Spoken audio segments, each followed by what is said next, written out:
Assalamualaikum Ustaz. Waalaikumsalam warahmatullahi wabarakatuh. Hari ni Kak Izal buka majlis tadi. Hari ni kita masuk bab 30, mengerjakan solat setelah solat subuh hingga matahari meninggi. Ya Ustaz? Bab 30 muka surat, yang ada buku muka surat 252. Ya, bab 30. Baik. Silakan Ustaz. Ya, nak pasang apa ni speaker.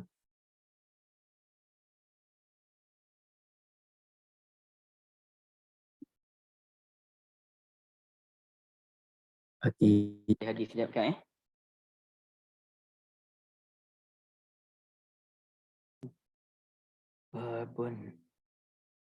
babus salati ba'dal fajri hatta taratafi asy-syams hatta taratafi asy-syams.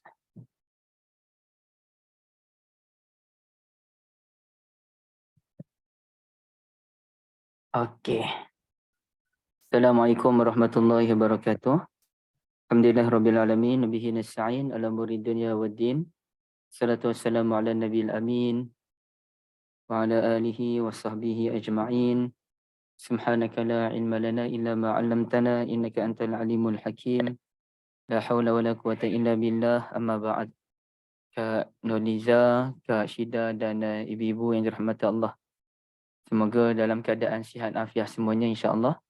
Alhamdulillah kita dapat teruskan lagi pengajian kita pada pagi ini dengan meneliti hadis-hadis Nabi sallallahu alaihi wasallam yang telah dikumpulkan oleh Al-Imam Muhammad bin Ismail bin Ibrahim bin Al-Mughirah Al-Bukhari. Dan Al-Imam Al-Bukhari, beliau wafat pada tahun 254 ke? Berapa ya? Imam Bukhari wafat tahun mana ni? Tak jumpa pula. 256, tertukar. Sebut 254 pula. 256 Hijrah ya. Maknanya dia tak jauhlah daripada Imam Ahmad. Kalau Imam Syafi'i meninggal dunia pada tahun 205 Hijrah. Imam Ahmad 241 dan Al-Imam Al-Bukhari 256 ya. Jadi kalau ikut susunan 6 ulama hadis yang besar tu, Imam Bukhari, Imam Muslim, Imam Abu Daud, Tirmizi, Nasa'i, Ibn Majah, Imam Bukhari lah yang paling sulungnya. Okey. Imam Muslim dia lewat sikit meninggal. Kalau Imam Bukhari pada tahun 256, Imam Muslim wafat pada tahun berapa ya Imam Muslim ni? 261. Okey, 261. 5 tahun kemudian. Imam Bukhari 256, Imam Muslim 261, Imam Tirmizi 279. Imam Abu Daud dah tak ingat habis dah saya. Nama tak mengulang. Yang paling ninya ialah Imam Nasa'i ataupun Ibn Majah pada tahun 303 Hijrah. Okey, baik. Jadi ibu-ibu sekalian, jom kita sambung lagi pengajian kita ni. Melihat bab yang ke-30, muka surat 252 bagi siapa yang ada buku. Dan hadis ini kalau ikut kitab kita ada tu ialah hadis nombor 581 dan di sini 557. Dan saya dah terangkan pada ibu-ibu sekalian bahawasanya penomboran itu dibuat oleh orang kemudian. Syarikat ni dia terbit buku, dia buat penomboran macam ni. Syarikat lain pula dia buat penomboran macam ni. Jadi beza sikit tu benda biasa lah. Kerana penomboran itu bukannya diletakkan oleh Al-Imam Al-Bukhari. Yang paling penting dalam Sahih Bukhari ni saya dah terangkan awal dulu, tajuk bab. Tajuk bab dianggap sebagai fiqhul Imam Al-Bukhari. Manakala kalau kita baca Muslim, Muslim tu tajuk bab itu bukan ditulis oleh Al-Imam Muslim bin Al-Hajjaj An-Naisaburi. Tapi tajuk bab itu telah disusun oleh ulama terkemudian, kemungkinan disusun oleh Al-Imam Nawawi rahimahullah sebagai syarih ataupun pensyarah kitab Sahih Muslim yang dianggap yang terbaik lah, yang paling prolific. Okey, baik. Babu salati ba'dal fajri hatta tartafi'a syams.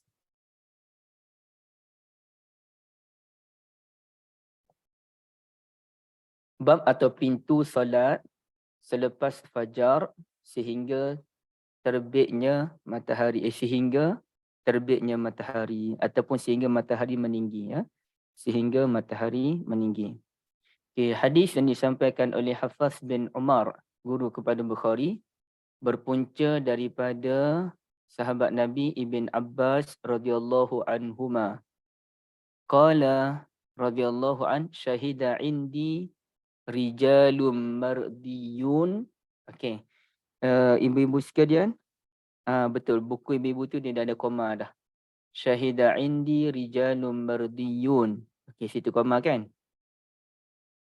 Wa ardahum indi Umar radhiyallahu an.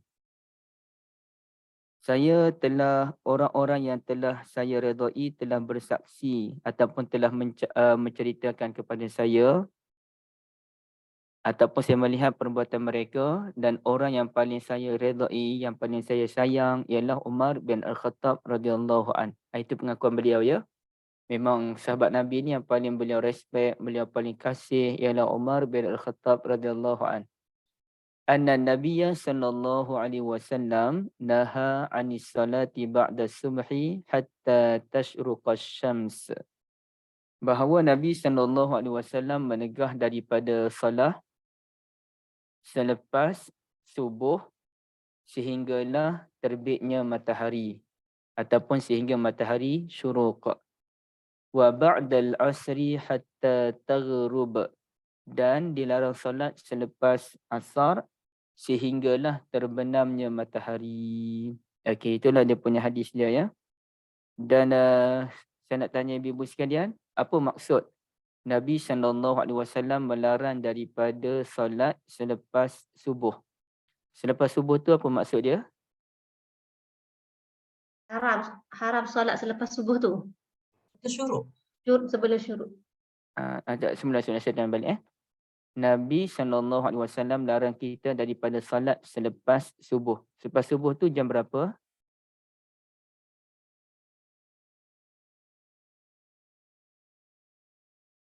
Tamatnya waktu solat Sebelum subuh. syuruk lah.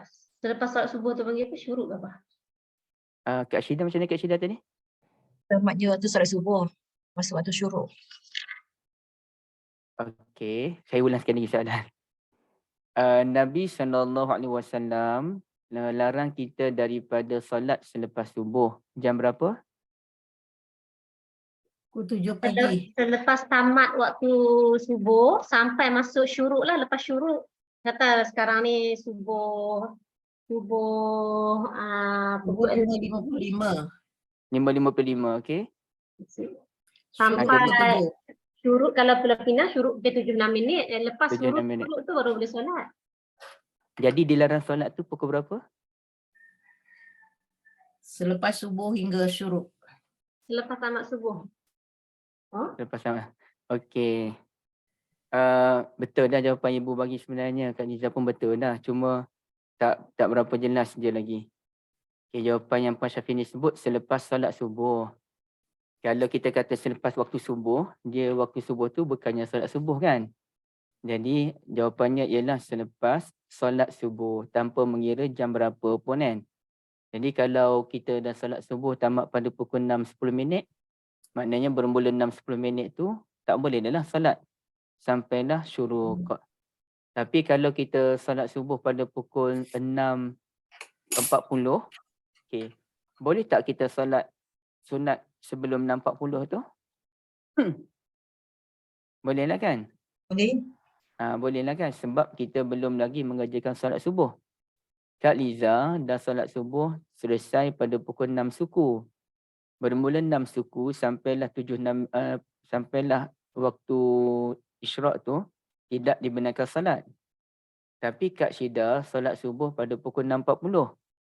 Okey. Kak Liza tu 6 suku sampai 6.40 tu tak boleh solat dah. Tapi dalam tempoh itu Kak Syida masih boleh solat. Kerana apa?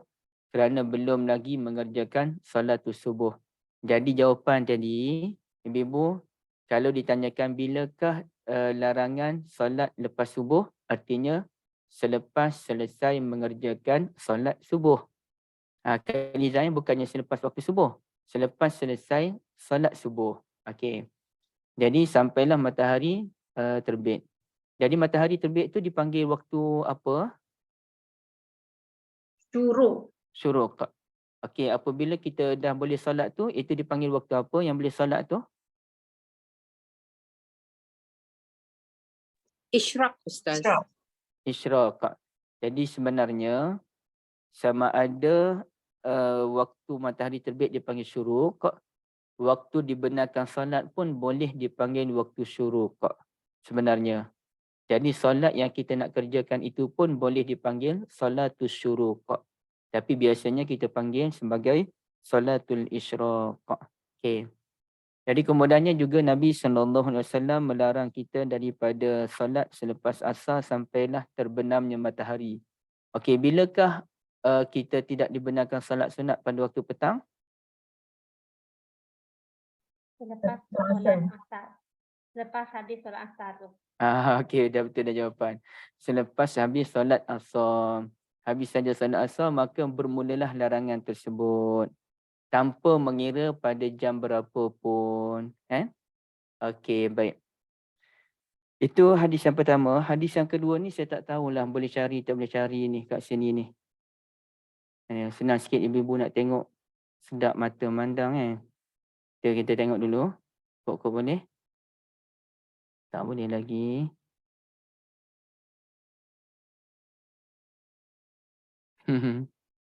Tak boleh lah nak buka ni. Subhanallah. Tak boleh okey, dah boleh dah. Okey, ini hadis yang disampaikan oleh Musaddad Guru Bukhari dan disampaikan oleh sahabat Nabi namanya Ibn Umar radhiyallahu anhuma, qala Rasulullah sallallahu alaihi wasallam, la taharrau bi salatikum tulu'asy syamsi wala ghurubaha. Ya. Okey, baik. Kata Nabi SAW, la taharrau bi salatikum tulu'asy syamsi wala ghurubaha. Janganlah anda sengaja mengerjakan salat ketika matahari terbit dan ketika matahari terbenam.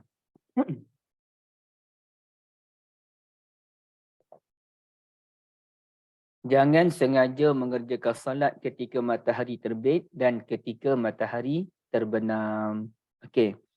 Kemudiannya kalau lihat dalam hadis yang selanjutnya daripada Ibn Umar radhiyallahu anhuma juga, qala Rasulullah sallallahu alaihi wasallam, idza tala'a hajibus syamsi, apabila telah terbitnya bulatan matahari.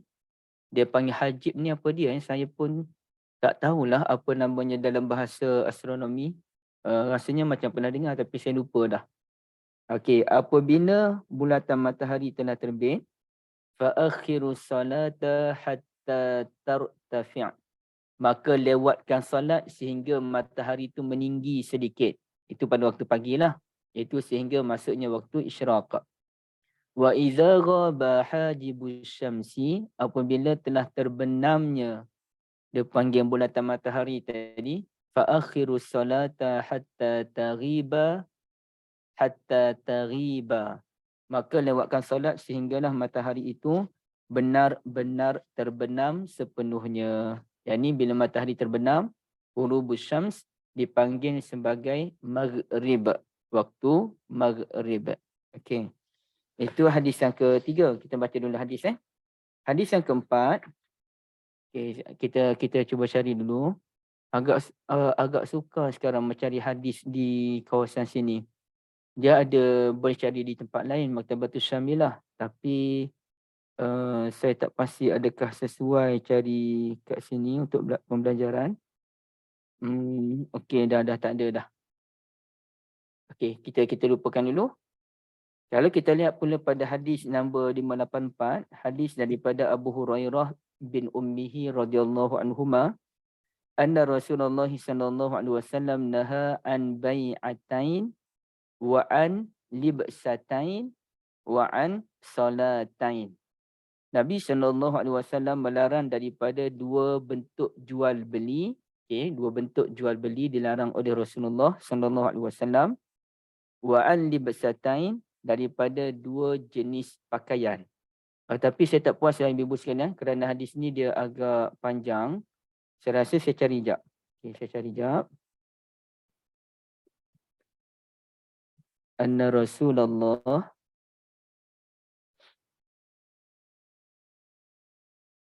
naha an bai'atain. Bai'atain.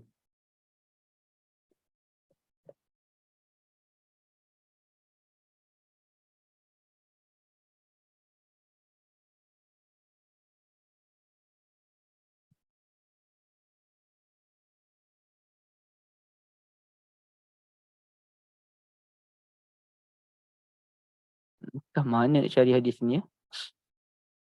Tak apa lebih bu, saya baca je lah. Rasulullah SAW melarang kita daripada dua bentuk jual beli. Wa an libsatain, daripada dua jenis pakaian. Wa an salatain, dan daripada dua solat. Okay, dua jenis solat. Apa dia? Naha anis salati ba'dal fajri hatta tatlu' asy-syams. Nabi SAW melarang kita daripada salat selepas fajar sampailah, selepas salat subuh sampailah terbitnya matahari. Wa ba'dal asri hatta taghruba asy-syams, dan selepas selesai salatul asar sampailah terbenamnya matahari. Wa anishtimali samma wa anih tibai fi saubin wahidin yufdi bi farjihi ila sama. Nabi SAW juga melarang kita berselimut dengan cara sommak. Sommak ni dia macam mana ya nak sebut sommak ni, ibu-ibu tengok sendirilah dia punya terjemahan dia tu, dan cuba bayangkanlah sendiri macam mana. Dan Nabi juga melarang kita berselimut dengan sehelai kain sehingga boleh mendedahkan aurat kita. Artinya pakaian yang tak sopan, pakaian yang boleh mendedahkan aurat dibenci oleh Nabi SAW. Dan juga Nabi melarang kita wa adil mudabazati wal mulamasah. Melarang daripada jual beli mudabazah dilakukan dengan hanya saling melempar. Saya pun tak tahu kaedah jual beli macam mana yang orang Arab jahiliah buat dahulu. Dan mulamasah dilakukan dengan menyentuh barang dalam kegelapan. Maknanya memberi sesuatu barang dalam keadaan tak jelas. Kita sekarang tidaklah berjual beli dalam waktu gelap kan. Tapi artinya kadang-kadang kita membeli sesuatu barang yang tak jelas barang tu barang apa melalui Shopee dan sebagainya. Jadi Nabi SAW mahu jual beli barang itu mesti dalam keadaan jelas. Barangnya apa, produknya apa. Kalau ada kerosakan, kena cerita kerosakannya apa. Kalau ada apa-apalah, maknanya kena cerita dengan jelas. Itu jual beli yang dicadangkan. Dan kalau kita tanyakan pada peringkat awal, ibu-ibu yang dirahmati Allah, adakah ini sahaja yang dilarang oleh Nabi? Adakah dua sahaja bentuk pakaian yang dilarang oleh Nabi SAW? Jawabnya tidak. Banyak lagi bentuk pakaian yang tidak disukai oleh Nabi SAW. Antaranya pakaian syuhrah. Syuhrah ni dah ramai dah orang ulas berkenaan dengan pakaian syuhrah, iaitu pakaian yang bukan-bukan yang tidak dipakai oleh masyarakat kita. Yang biasa orang dia pakai fashion bukan-bukan tu, yang ada juga artis yang pakai, na'udzubillah min zalik. Jadi bila ada kes seorang artis tu pakai pakaian syuhrah, maka ramai asatizah memberikan nasihat dengan mengemukakan hadis Nabi SAW. Jadi sepatutnya kena ambil berat ya. Apa lagi kalau dalam bab jual beli, banyak lagi jual beli yang tidak diredai oleh Nabi Muhammad SAW. Antaranya jual beli yang tidak diredai oleh Nabi seperti an-najwa. An-najwa ataupun apa lagi? Dia panggil antara jual beli itu dia panggil trip pelanggan. Contohnya kita nak lelong rumah. Lelong rumah tu bermula dengan harga 100,000. Kita pun semangat lah ni nak beli rumah harga 100,000. Yang harga sebenarnya 200,000 tapi jual 100,000 je. Semangat kita pergi. Kemudiannya rupanya ada juga orang yang bid dengan kita. Okay, bermula 100,000. Naik. 2-3 orang nak bid dengan kita ni. Kita pun angkat 170,000 kita beli. Orang tu tawar lagi 175,000. Nak tak nak kita kena melebihi dia. Jadi tanpa kita sedari, boleh jadi 2-3 orang yang terlibat dalam jual beli tersebut. Sebenarnya dia dah pakat dah dengan tuan rumah. Dia bukan nak beli pun. Tapi dia nak buat harga tu makin tinggi. Mendesak kita. Dan kita tak sedar bahawa pakatan itu wujud. Itu jual beli yang amat dibenci oleh Nabi SAW. Dan pasti jual beli itu tidak ada barakahnya. Dan ada lagi lah jual beli yang lain kan. Jual beli benda yang tidak berkualiti. Jual beli barang orang. Kita ambil barang orang, kita jual barang orang. Confirm lah. Tak boleh. Jadi kenapa Nabi disebutkan Nabi larang 2 je? Naha an bay'atain wa an libsatain wa an salatain. Yakni itu antara yang dilarang oleh Nabi SAW. Macam solat tadilah. Adakah 2 itu sahaja ke jenis solat yang dilarang oleh Nabi? Tak, banyak lagi jenis solat yang dilarang oleh Nabi. Tapi ini contoh yang dibawakan oleh Nabi Muhammad SAW. Ya? Yang kita bincang tadi lah. Jadi ibu-ibu yang dirahmati Allah sekalian, mudah ceritanya, kita tidak dibenarkan untuk mengerjakan sebarang salat sunat selepas kita selesai salat subuh sampailah matahari terbit. Okay. Tanpa menafikan ada lagi salat sunat yang dibolehkan. Contohnya, Kak Liza, saya buat contoh yang lain. Contohnya Ibu Balkis selesai sahaja salat subuh di masjid di rumah. Mulanya Kak Azizah pun bagi tahu Kak Balkis, datanglah ke masjid sekejap Nurul Iman. Kita ada nak bincang-bincang sedikit. Masa tu pada pukul 6.40 pagi. Okay, Ibu Balkis pun pergilah ke Masjid Nurul Iman ya. Dan bila masuk tu boleh atau tidak boleh Ibu Balkis mulakan dengan salat tahiyatul masjid? Okay, yang ni saya kira ibu-ibu semua dah jelas bahawa dibenarkan untuk salat tahiyatul masjid apabila memasuki masjid walaupun pada waktu terlarang mengikut pandangan mazhab Syafi'i dan juga Hambali. Mazhab Hanafi dan Maliki tak bagi. Bermakna kalau ibu-ibu pergi ke negara Maliki dan negara Hanafi jangan berbuat demikian. Okey, contohnya Ibu Zaitun dapat cabutan bertuah pergi ke Morocco, masya-Allah. Morocco baru saja gempa bumi hari itu kan. Semoga negara mereka pulih dan kembali kuat insya-Allah. Dan semoga ramai hartawan-hartawan Morocco yang menghulurkan bantuan insya-Allah. Jadi Ibu Zaitun pun pergilah ke Morocco ataupun ke Maghribi. Dan bila sampai di Maghribi itu kita kena ingat bahawa Maghribi beramal dengan mazhab Maliki. Okay, jadi kita kena hormat mazhab setempat. Jadi apabila ibu pergi ke Morocco, atau bukan Ibu Zaitun lah, orang lelaki. Orang lelaki pergi ke Morocco dan masa tu solatul Jumaah. Bila solatul Jumaah, orang tengah khutbah, ni datang lambat. Saya dapat pergi ke Morocco. Ataupun Tuan Din ada kat sini, Tuan Din pergi.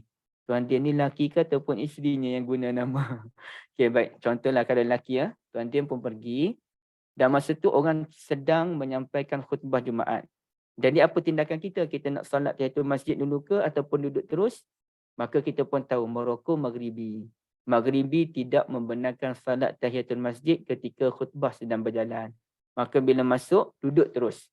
Jangan kita mengerjakan salat pada masa tersebut kerana bertentangan dengan mazhab mereka. Jadi respect terhadap mazhab orang di negara orang perlu. Jadi kena belajar sikit lah. Bukan belajar semua benda. Belajar sikit je, poin-poin untuk menghormati mazhab setempat. Okey, baik. Jadi kemudiannya ibu-ibu yang dirahmati Allah sekalian, kalau sama juga dengan kes asar tu kan, kalau terdesak, maka kalau ada sebab, maka boleh solat sunat lepas asar. Maka ada orang tanya saya, boleh tak boleh solat hajat pada waktu terlarang? Kerana solat hajat tu ada sebab. Oh, beratlah semua solat ada sebab kan macam tu.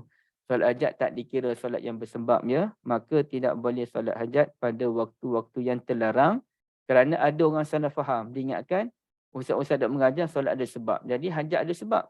Kalau macam tu semua solat ada sebab. Kenapa awak solat sunat ni? Sebabnya mendekatkan diri kepada Allah. Oh, semua ada sebab macam tu. Okey. Tapi persoalannya yang kita nak bahaskan, kenapakah wujudnya waktu-waktu larangan salat? Okay, kalau waktu tu lepas subuh, kenapa dilarang salat? Kenapa lepas asar dilarang kita salat? Maka kita kena faham bahawasanya apabila Allah Azza wa Jalla menciptakan kita sebagai manusia ni ada banyak unsur. Dalam badan kita ni ada, kalau kita kira organ pun, berapa banyak organ yang ada dalam badan kita. Ada namanya jantung, ada namanya hati, ada namanya usus, ada namanya macam-macam lagi lah yang berselirat tu kan. Okey. Jadi artinya pada muka kita saja pun ada macam-macam pattern dah ni. Adanya hidung, adanya mata, adanya mulut, adanya gigi, adanya lidah, adanya telinga. Semua itu saling melengkapi antara satu sama lain. Unsur yang menciptakan badan kita pun berbeza-beza. 7 organ kata Bonda Azhar barakallahu fikum. Jadi apabila unsur kita berbeza, adakah bila kita makan sebagai contoh kita makan benda yang sama je? Tak, kita makan benda yang berbeza-beza kan? Hari ni Kak Liza dah makan apa Kak Liza? Pagi ni? Makan roti, Ustaz. Oh, makan roti. Masya Allah. Okey. Bagaimana dengan Ibu Asmah ataupun Bonda Azhar? Makan apa? Nasi kerabu. Nasi kerabu pagi-pagi. Telur rebus. Masya Allah. Saya makan nasi lemak dengan anak tadi. Anak makan nasi lemak. Nasi lemak bungkus RM2.5. Oh, sedap. Yang murah tu yang kita nak tu. Yang RM1 dah tak ada dah. RM1 ada lagi. Tempat saya ada lagi RM1. Kecil lah. Bukan RM1 lah. RM2. RM2. Tak ada dah RM1. Mana ada RM1 kan? Okey, baik. Jadi adakah kita makan benda yang sama? Tak kan? Mungkin pagi ni kalau saya makan nasi lemak, mungkin petang saya makan benda lain pula. Kadang-kadang kita makan roti, ada masa kita makan mi, ada masa makan bihun, ada masa kita makan ulam-ulam, ada masa kita makan buah-buahan. Jadi kita makan tu benda yang berbeza-beza kerana kita tak boleh nak makan benda sama je. Kita memerlukan gizi yang berbeza. Dan saya maya pun takkan kita setiap hari nak makan ulam raja je. Oh, ulam raja hari ni ulam raja, esok ulam raja. Jadi tercantik juga. Dia kena ada ulam raja, dia kena ada sayur yang lain pula. Dan kemudiannya dia mungkin ada, kalau buah tak boleh makan buah apple je memanjang. Buah pisang, buah apa-apalah, buah-buahan tempatan kan orang kata supaya kita ni mempelbagaikan. Jangan satu. Satu tu bahaya. Satu tu tak elok untuk perkembangan kita kan. Maka sebagaimana kita memerlukan makanan yang berbeza, kita memerlukan ilmu yang berbeza. Adakah pengajian JAA ni semuanya pengajian hadis? Tak ada, saya seorang kot yang pengajian hadis. Ustaz Khubaib berkenaan dengan sirah. Ustaz Nazri berkenaan dengan tadabbur Al-Quran kan. Ustaz Jah kita ni, Ustaz Endang, apa dia? Ustaz Endang ni akhlak ataupun apa dia? Isu semasa, Ustaz tadinya. Isu semasa. Kalau Kalau tasawuf sikit sekarang dia. Dia macam tasawuf sikit lah dia. ada unsur tasawuf. Ya. Kalau sama je, kalau semua minta sama je, isu semasa je, tak boleh lah. Maka dia kena ada yang berbeza-beza. Ya. Okey. Macam kita juga, kalau pemikiran kita sama je semuanya. Semuanya pemikiran cara Kak Ana je semuanya. Tak adalah variasi. Mesti ada pemikiran Kak Ana, ada pemikiran Puan Zara, ada pemikiran Ustazah Asia, ada pemikiran Ibu Nasimah, ada pemikiran Ibu Hazati. Jadi baru pelbagai. Sebagaimana ada pelbagai makanan, pelbagai tajuk dibincangkan, pelbagai aktiviti kita, pelbagai bentuk rumah yang kita minati, pelbagai bentuk kereta, bukan satu jenis kereta je. Begitulah amal ibadah, ia perlukan kepada kepelbagaian. Bukan satu bentuk amal ibadah sahaja. Dan Allah Azza wa Jalla melalui Rasul kita yang kita kasihi sallallahu alaihi wasallam telah mendidik kita cara ibadah yang sesuai dengan masanya, dengan tempatnya. Misalnya, kalau ibu-ibu sekalian mengikut sunnah yang betul-betul lah. Apabila kita bangun daripada tidur, apakah sunnah yang pertama yang boleh kita buat? Yang saya pun tak buat betul-betul ya. Tapi saya nak cerita secara teorinya. Apakah sunnah pertama apabila kita bangun daripada tidur? Ucap Alhamdulillah. Alhamdulillah, sebaik betul jawapan. Lepas kita ucap Alhamdulillah tu apa yang perlu kita lakukan? Adakah kita terus bangun melompat? Tak. Kalau nanti ikut sunnah ada kena baca dalam surah Ali Imran tu, tengok buka tingkap sikit, tengok langit. dia lebih awal lagi. Tidak macam masa saya kecil dulu, mak saya panggil je terus bangun melompat terus. Sebab nak berlumba dengan adik seorang lagi. Bilik air masa tu ada satu je. Masa kecil dulu. Tapi rupanya tak boleh begitu. Kejutan. Kita buka puasa pun kita makan sikit-sikit kan. Maka kena bangun duduk dulu. Kaki tu letak pelan-pelan. Kalau kita atas katil tu, jatuhkan dulu kaki. Okey, gosok muka sikit. Urut-urut. Itu yang dilakukan oleh Nabi.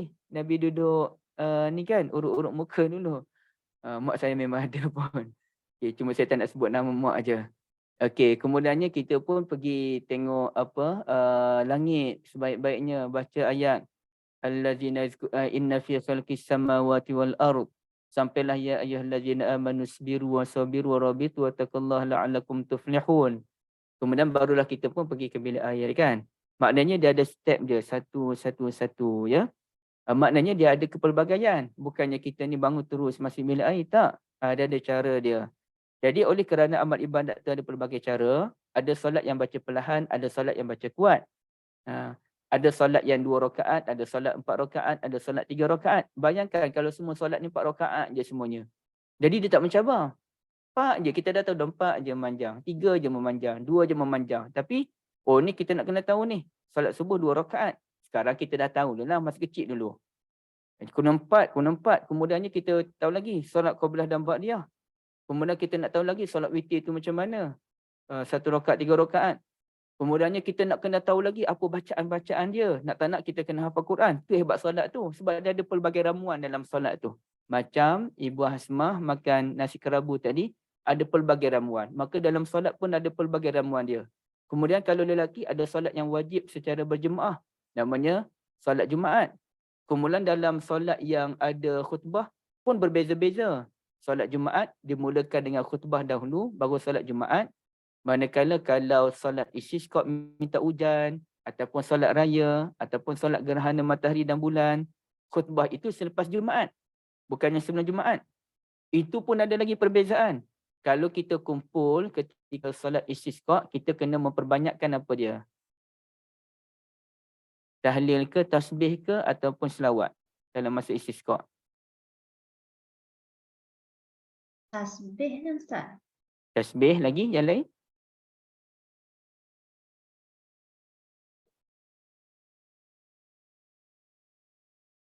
Masa istisqa kita kena perbanyakkan istighfar. Istisqa kena istighfar. Kak Anis. Kemudiannya kalau kita solat gerhana matahari. Solat gerhana matahari kita kena banyak apa dia? Memuji kebesaran Allah Azza wa Jal. Memuji kebesaran Allah tanpa mengira lah tasbih ke subhanallah, alhamdulillah, wa la ilaha illallah, Allahu akbar. Kemudiannya kalau kita solat raya, kena banyak apa dia? Takbir. Allahu akbar, Allahu akbar. Jadi semua itu ramuan yang pelbagai, bukan ramuan yang sama. Kemudian pergi pula kalau kita solat gerhana matahari kan. Solat gerhana matahari ni kalau yang pakai khatib ke kopiah, terbalikkan kopiah, masuk khutbah, terbalikkan kopiah. Kemudian ada selendang. Ambil selendang. Selendang ni terbalikkan. Yang ke dalam tu kita balikkan dalam yang luar. Yang atas kita turun ke bawah. Yang kanan ke kiri. Terbalik. Dah ada habis semua cara solat itu pelbagai. Dia ramuan dia tu ramuan yang unik-unik.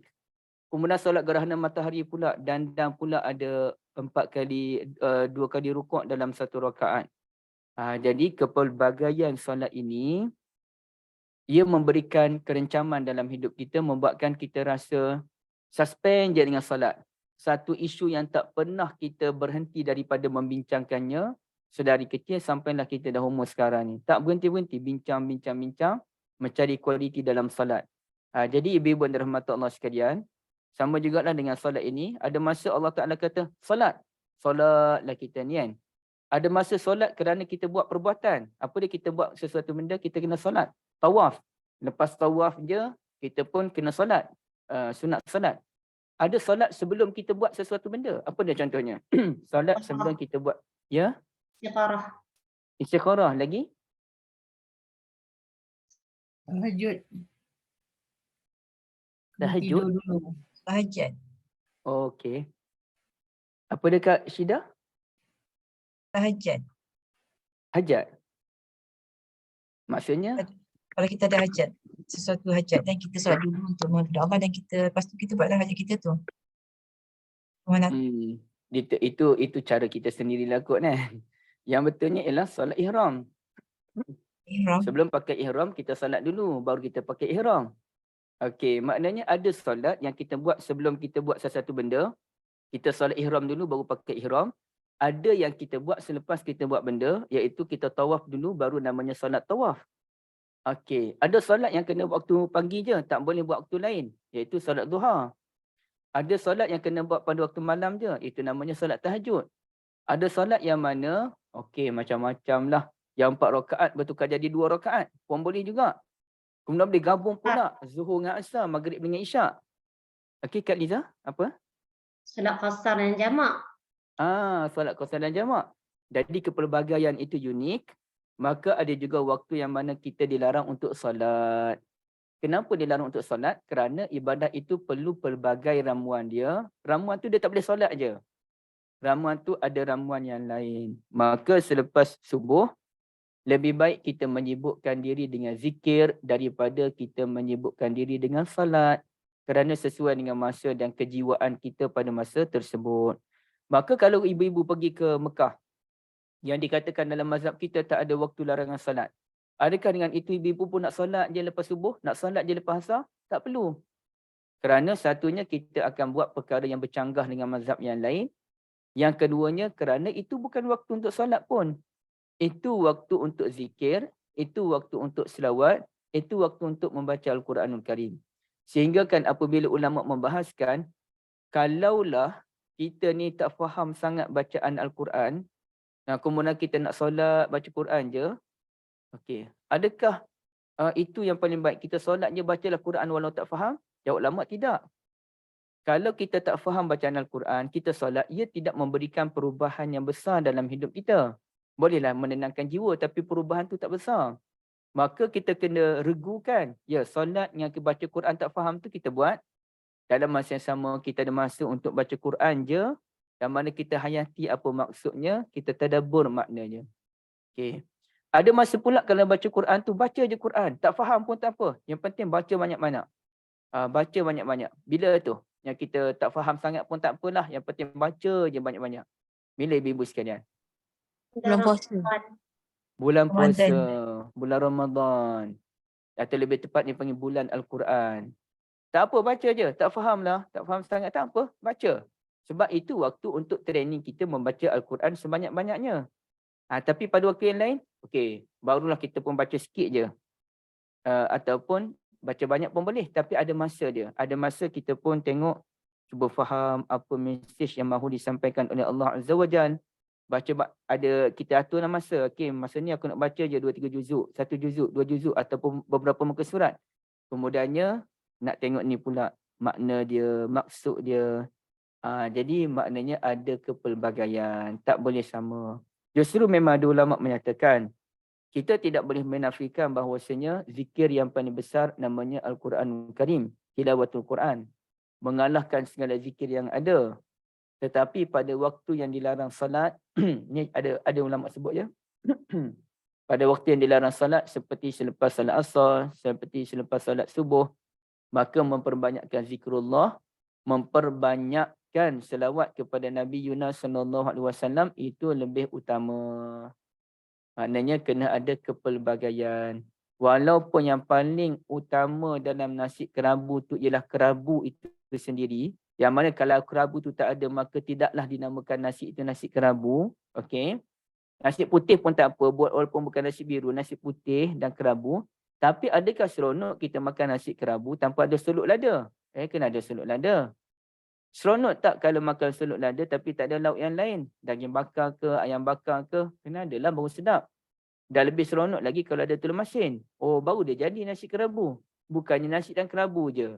Saya makan nasi kerabu je. Yang lain-lain tak ada. Betul-betul pure nasi kerabu je. Tak campur benda lain. Boleh tapi tak sedap lah. Tapi adalah seorang dua orang sedap macam tu, cerita lain lah kan. Okey, betul. Sebab itulah adanya zikir pagi dan petang.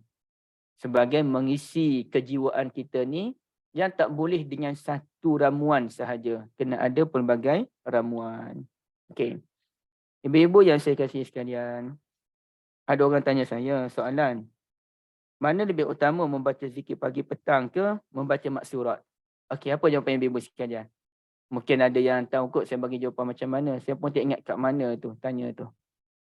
Dia Mana dua lebih cerita utama? Pagi petang tu lah, maksurat tu lah. Cumanya susunan dia berbeza kan Ustaz? Susunan daripada yang menyusun tu Hatta Albana dengan apa yang zikir pagi petang tu susunan dia berbeza. Dia maksur je. Betul. Zikir pagi petang tu apabila diambil daripada Nabi SAW, itulah maksurat.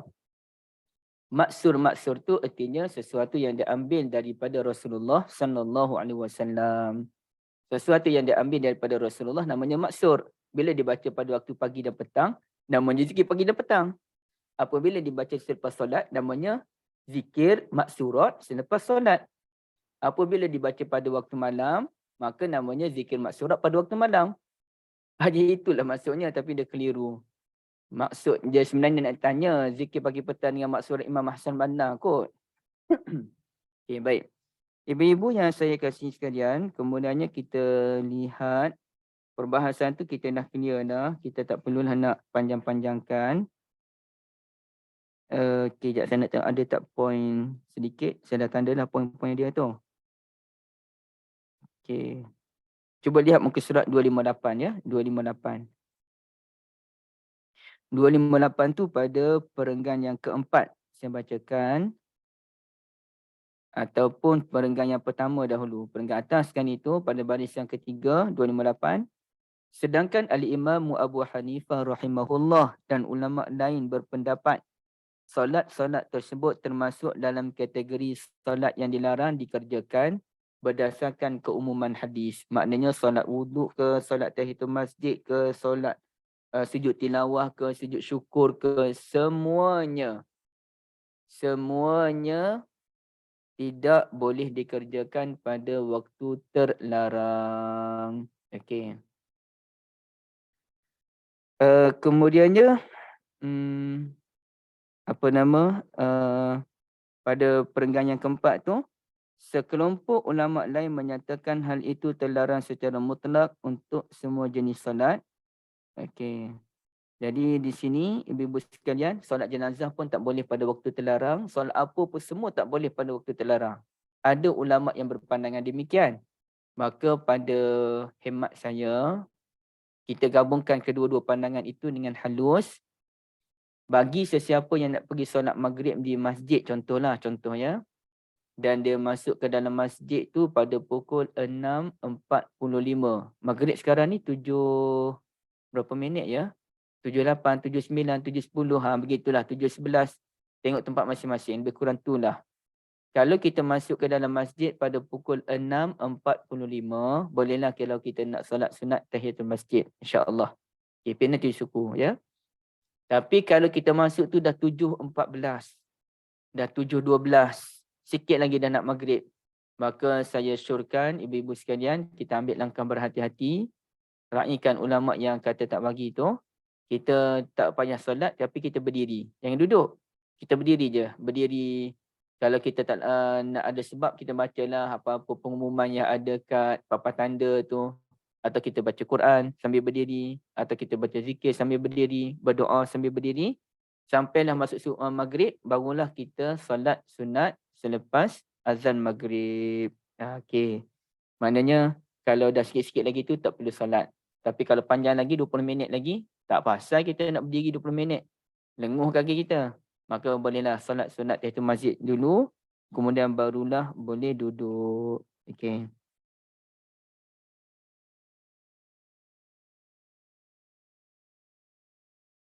Kita tengok muka surat 260 pula. Okey, saya baca.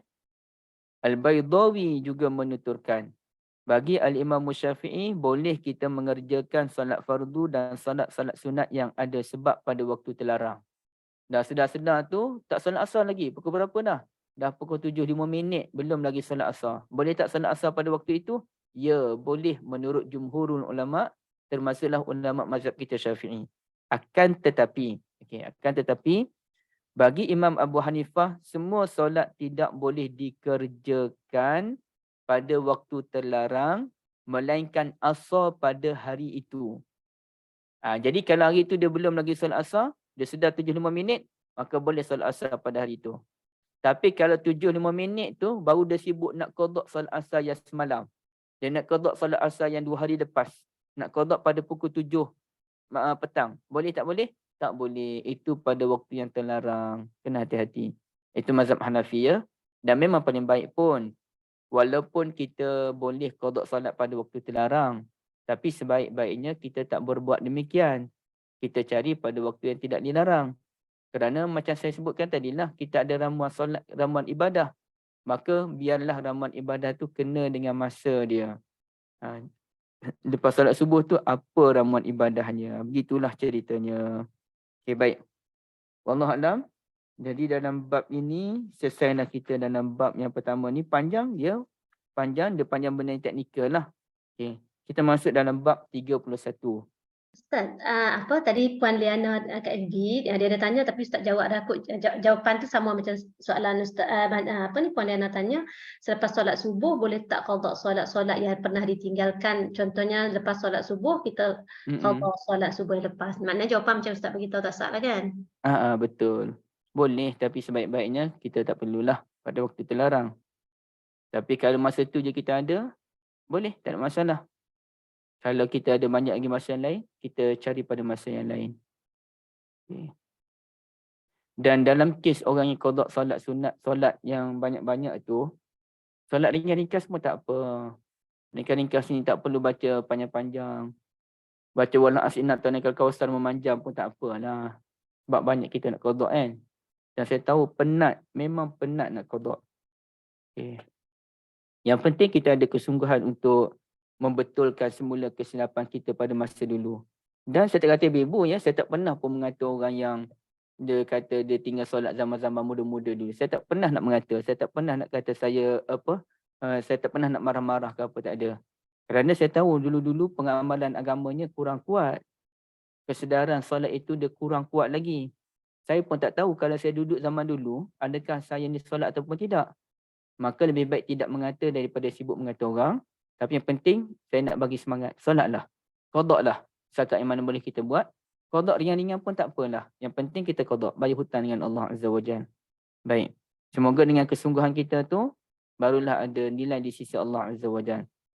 Boleh ke qada sebelum solat? Boleh ke solat qada sebelum solat asar? Boleh. Tak ada masalah. Okay. Maknanya orang dah azan asar, kita solat asar qada dulu. Sebelum kita qada, sebelum kita solat asar yang betul ya. Bab la tu kalau buku kita la yataharra kan. Bab la yataharra, tapi di situ dia tulis bab la tutaharra salatu qabla ghurubi syamsi. Tidak boleh sengaja mendirikan solat sebelum matahari terbenam.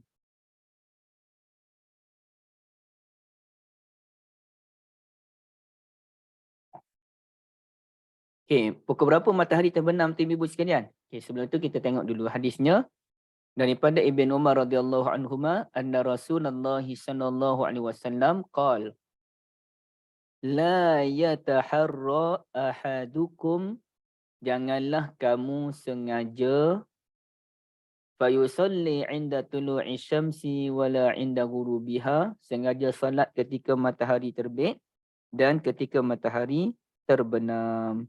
Dalam hadis yang lain pun sama juga, kita bacakan. Okay, tanpa perlu saya carilah hadis tu, agak sulit nak cari hadis di internet ni. Hadis daripada Abu Sa'id Al-Khudri radhiyallahu an, kata Nabi sallallahu alaihi wasallam, sama juga sebenarnya tapi kita baca untuk ambil barakah.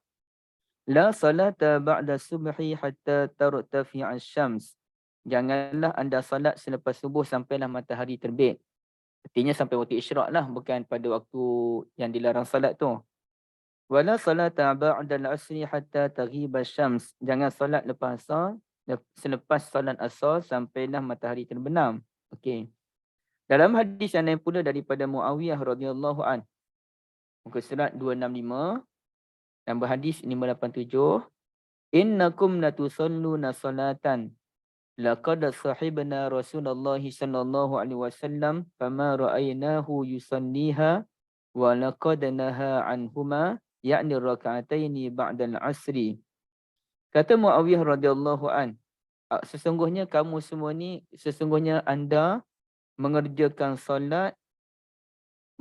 satu solat yang mana kami dulu yang duduk dengan Nabi SAW, Nabi tak pernah pun buat solat pada masa ini. Bahkan Nabi SAW larang daripada mengerjakannya. Iaitu Muawiyah melihat ada orang solat sunat selepas asar. Dia kata dulu Nabi tak pernah buat pun. Dan Nabi SAW juga melarang daripada kita berbuat demikian. Dan satu lagi hadis yang juga sama juga daripada Abu Hurairah bin Ummihi radhiyallahu anhuma, naha Rasulullah sallallahu alaihi wasallam an salatain, okey, ba'dal fajri hatta tatlu'a asy-syams wa ba'dal 'asri hatta taghruba asy-syams. Itulah Nabi sallallahu alaihi wasallam larang daripada salat lepas salat subuh dan lepas salat asar tadi, sama je. Okey, baik. Ibu-ibu dan rahmat Allah, mungkin ibu-ibu perasan apabila saya baca Abu Hurairah tu saya baca pelik sikit. Abu Hurairah, biasanya Abu Hurairah radhiyallahu an. Tapi kali ni dah 2 atau 3 kali saya baca Abu Hurairah bin Ummihi radhiyallahu anhuma. Abu Hurairah anak kepada mak dia, bin Ummihi. Baik. Kenapa saya nak baca Abu Hurairah bin Ummihi? Kerana Abu Hurairah radhiyallahu an pernah berkata, saya telah berdoa kepada Allah Azza wa Jalla agar memberikan pengampunan kepada sesiapa sahaja yang mendoakan saya dan ibu saya. Jadi oleh kerana Abu Hurairah telah berdoa agar Allah Ta'ala ampunkan dosa orang yang mendoakan beliau dan ibu beliau, maka saya pun nak begitulah. Saya sebut je nama Abu Hurairah, walaupun dalam teks hadisnya Abu Hurairah sahaja radhiyallahu an, tapi kerana doa, nak ambil barakat doa Abu Hurairah, Abu Hurairah bin Ummihi, bin mak dia, saya tak tahu nama mak dia apa dia, kena tengok balik, radhiyallahu anhuma. Baik. Dan ibu-ibu sekalian, sebenarnya baru-baru ni saya ada bincang berkenaan dengan doa para nabi dalam Al-Quranul Karim. Dan sampailah, ini iklan sementara, iklan sekejap je Kak Syida. Okay, sampailah jumpa dengan ayat ini yang sangat deep.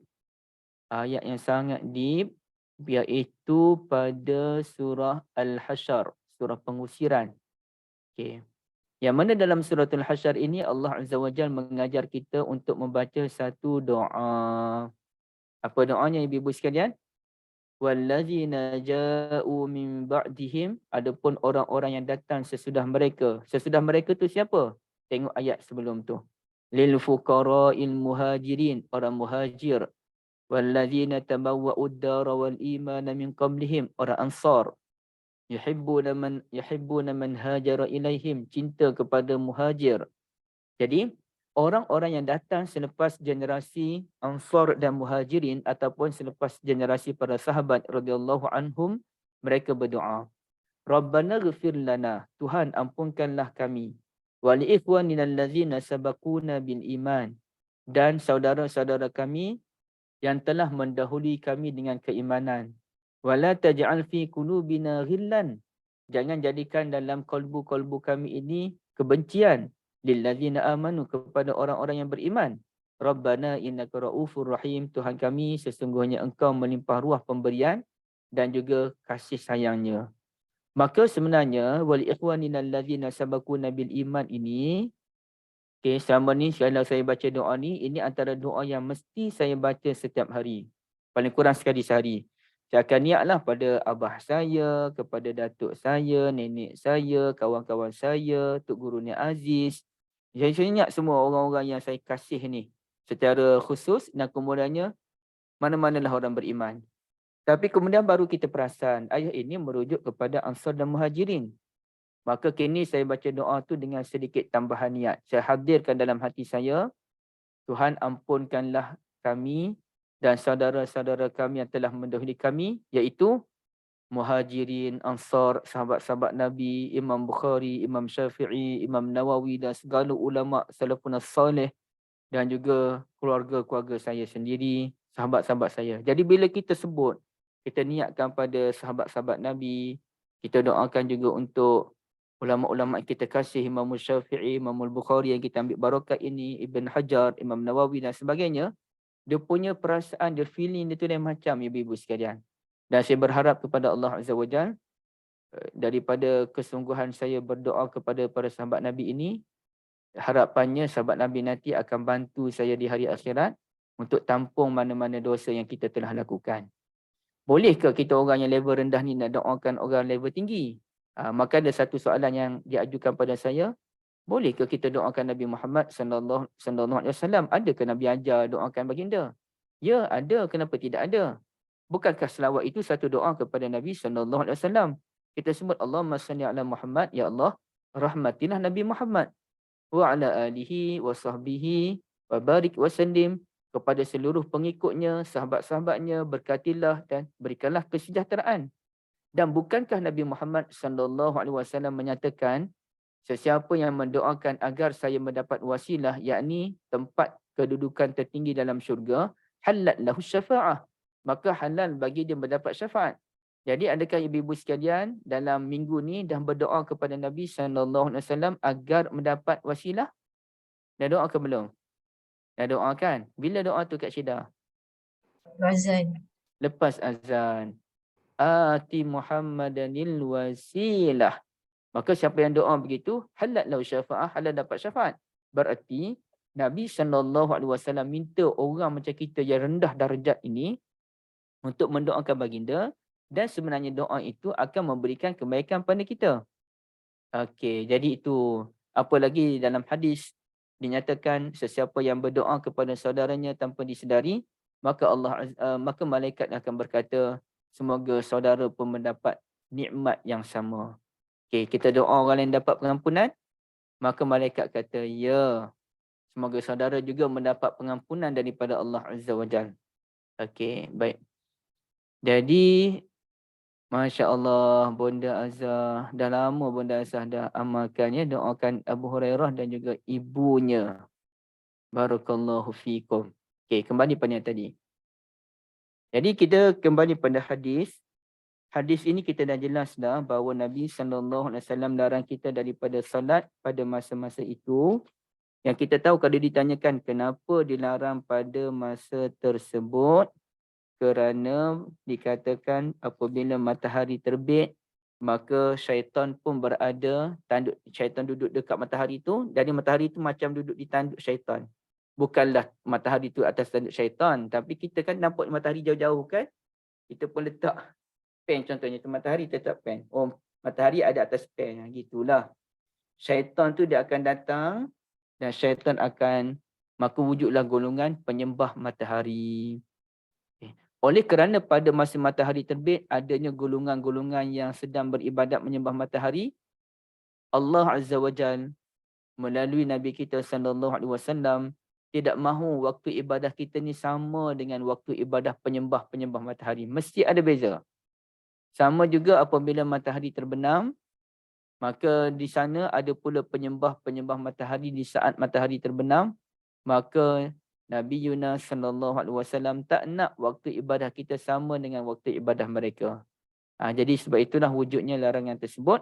Selain daripada itu bukan waktu yang sesuai untuk salat. Itu waktu untuk zikir dan sebagainya. Okey, itulah ceritanya ibu-ibu sekalian ya.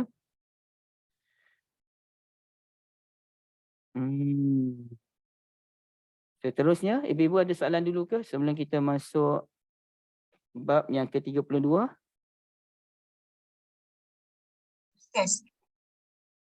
Doa yang tadi tu kan, kalau sebelum tak tahu kan, sebelum Kak tak tahu doa tu kita kena baca, ingatkan doa tu selalu Ustaz cakap, doa tu untuk ahli keluarga kita lah kan, Rabbana ighfir lana wa li ikhwanina allazina tu kan.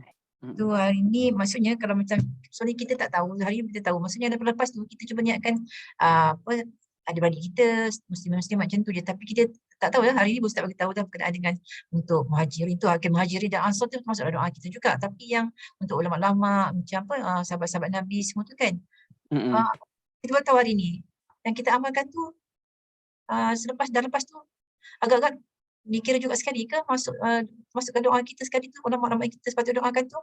Tapi kita tak sebut kan. Wallahualam, saya tak tahu Kak, saya tak tahu Kak. Sebab doa ni dia mesti dengan hadirnya hati, Ya. bukan sekadar bacaan. Dia ada benda yang dia boleh bersifat bacaan walaupun tidak difahami. Misalnya kita baca subhanallah, subhanallah, subhanallah lepas subuh, lepas salat 33 apa tu kan. Walaupun tidak difahami betul-betul pun, tapi mustahil orang tak faham subhanallah tu apa maksud dia. Kita faham. Tapi katakanlah kalau ada orang tak faham pun, dia tetap mendapat nikmat diampunkan dosa walau sebanyak buih di lautan. Sekiranya dia selalu mengamalkannya. Jadi dia memang selalu amal. Cumanya dia baca dalam keadaan baca je lah. Okay, dia dapat. Tapi ada benda yang bersifat dia kena faham. Iaitu doa. Doa ni kerana ia merupakan kehendak. Apabila ia kehendak, mesti difahami kehendak tersebut. Jadi macam mana kita berdoa dalam keadaan kita tidak memahami apa benda laku doa tapi baca je. Tak boleh. Tapi dalam kes Kak Syida tadi, saya tak tahulah. Sebab Kak Syida memang niat untuk keluarga. Tapi doa tu sendiri bermaksud ampunkan kami dan seluruh orang yang telah meninggalkan kami dengan keimanan. Jadi seluruh tu termasuklah kaum muslimin dan muslimat.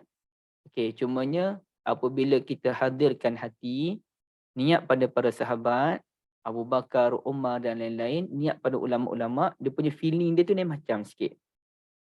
Itu tanda kita terima kasih. Ni kita kena terima kasih ni pada Ibn Hajar Al-Asqalani. Terima kasih banyak buat kita faham hadis Nabi sallallahu alaihi wasallam. Sebab tu setengah orang tu nak mula kitab, okey, kita sama-sama mendoakan pada penulis kitab ini agar mendapat rahmat daripada Allah Azza wa Jalla. Al-Fatihah. Cuba kita tu kan. Ataupun kalau saya lebih suka kita ni lah, kita doakan Allahumma ighfir lahu warhamhu wa'afihi wa'fu'an. Semoga Allah merahmati mereka, memberikan kebaikan pada mereka dan pastilah insya-Allah mereka tu dapat kebaikan daripada Allah Al-Ghafirul Ghafir. Baik. Ibu-ibu sekalian, ada lagi soalan lain? Ustaz, bagaimana pula dengan kita setiap kali orang kuliah lah kan Ustaz tu, dia mencadangkan kita supaya sedekahkan Al-Fatihah pada Rasulullah SAW. Yang tu saya tak berapa setujulah. Sebab itu tidak ada kaedahnya. Yang kaedahnya ialah selawat kepada Nabi. Kaedahnya doa lepas azan. Jadi lebih baik kita selawat. Sama-sama kita membaca selawat kepada Nabi SAW. Jadi dalam melibatkan Nabi ni saya agak rigid sikit. Kalau orang lain, kalau berlaku kematian, kita nak sedekah Fatihah, insya-Allah boleh. InsyaAllah boleh. Jadi untuk Nabi ni saya rasa macam tak berapa kena sikit. Kerana Nabi telah diajarkan selawat kepada baginda. Itu lebih utama. Ya. Satu lagi sedekah tu selalunya kan mana-mana Nabi tak terima sedekah kan. Bila kita sebut pasal sedekah untuk Nabi tu, takkah benda tu satu larangan juga kan, sedekah untuk Nabi? Al-Fatihah. Saya no komen dalam bab itu. Yang jelasnya Nabi tak ambil sedekah dalam bentuk harta tu. Secara fizikalinya. Kalau secara amalan tu saya no komen, tapi saya tak setuju. Saya tak amalkan. Dan saya pun rasa tak perlulah kita buat. Kita selawat, itu lebih utama. Maksudnya Ustaz, kita masa dalam tu kita selawat je lah, tak payah ikut sekali dengan sedekah Al-Fatihah. Betul. Siapa kita nak sedekah-sedekah pada Nabi ni kan? Kita doa tu lain sebab Nabi sendiri yang ajar. Okay, dan kita doa tu sebenarnya untuk kebaikan kita. Kita nak dapat syafaat Nabi tu, kita doakan Nabi. Kita selawat pada Nabi tu sebab kita nak rahmat daripada Allah Azza wa Jalla. Kita tahu kita tak layak pun nak doakan Nabi sallallahu alaihi wasallam. Okay, tapi nak sedekah tu, berat ni. Jadi amat ibadah kalau dia bersifat dengan Nabi ni, kita memang kena sangat hati-hati. Janganlah kita nak mana-mana buat amat ibadah yang bukan-bukan, yang tidak diajarkan pun oleh Rasulullah sallallahu alaihi wasallam. Okey.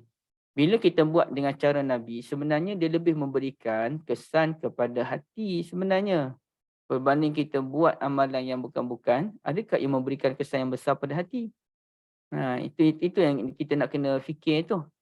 Wallahualam. Kak Syida, terima kasih banyak ya. Okey, tak ada soalan? Kalau tak ada, kita terus ke depan. Terima kasih banyak Bunda Azhar. Innallaha malaikatahu yusalluna 'alan nabi kan. Apa Kak Liza? Ustazah Asyar tanya soalan. Ustazah Asyar, okey. Bagaimana pula jika kita belum sempat solat sunat fajar tapi imam dah mula solat subuh, boleh ke jija? Tak adalah. Bolehkah kita solat jika kita solat fajar selepas solat subuh boleh? Ini saya dah ceritakan dan saya nak cerita balik ni. Ibu-ibu tolong ambil ni. Panggil kalau parlimen dia panggil petua. Okey, ambil petua ni. Petua ke apa yang parlimen kan? Petua speaker. Okey. Ini petua kita hari ni. Kena faham betul-betul petua ni. Dan petua ni mahal tahu. Saya dah sebut Sudah ni pun dah orang tahu tapi mahal ni. Siapa-siapa yang jumpa saya lepas ni tolonglah hargai petua ni dengan belanja pisang goreng sikit. Baru rasa terubah hati. Okey. Ibu-ibu, satunya petua yang pertama. Petua yang pertama ialah solat qabliyah. Walaupun saya dah cerita tapi dengan balik. Solat ba'diyah bermula selepas solat fardu dan berakhir. Berakhir bila? Ibu-ibu, berakhir bila? Berakhir sebelum masuk waktu yang seterusnya. Okey, satu. Petua yang kedua, solat qabliyah bermula bila solat qabliyah? Selepas masuk waktu. Selepas, okey. Bermula apabila masuk waktu dan berakhir Sebelum solat. Sebelum disolat. Sebelum solat fardu tu. sebelum solat fardu. Okey, tengok. Copy and paste masuk dalam grup. Ni petua dia. Solat ba'diyah bermula selepas solat fardu dan berakhir sebelum masuk waktu yang seterusnya. Solat qabliyah bermula apabila masuk waktu dan berakhir sebelum tamat waktu ataupun sebelum masuk waktu yang seterusnya. Saya nak betulkan balik ayat tu supaya tidak mengelirukan ibu-ibu sekalian. Sebelum masuk waktu yang seterusnya. Okey, sekejap saya betulkan balik jangan copy lagi yang tadi. Okey. Petua dia Solat ba'diyah bermula selepas solat fardu dan berakhir sebelum masuk waktu yang seterusnya. Solat qabliyah bermula apabila masuk waktu dan berakhir sebelum masuk waktu yang seterusnya. Boleh ibu-ibu sekalian? Okey, soalan. Sebab semua kata boleh ni tapi tang soalan je. Dah mula dah. Ke laut jawapannya. Okey, baik. Soalannya pada ibu-ibu sekalian. Tapi sebelum soalan tu saya takut terlepas ada soalan ke atas okey, tak apa. Okey, soalannya ialah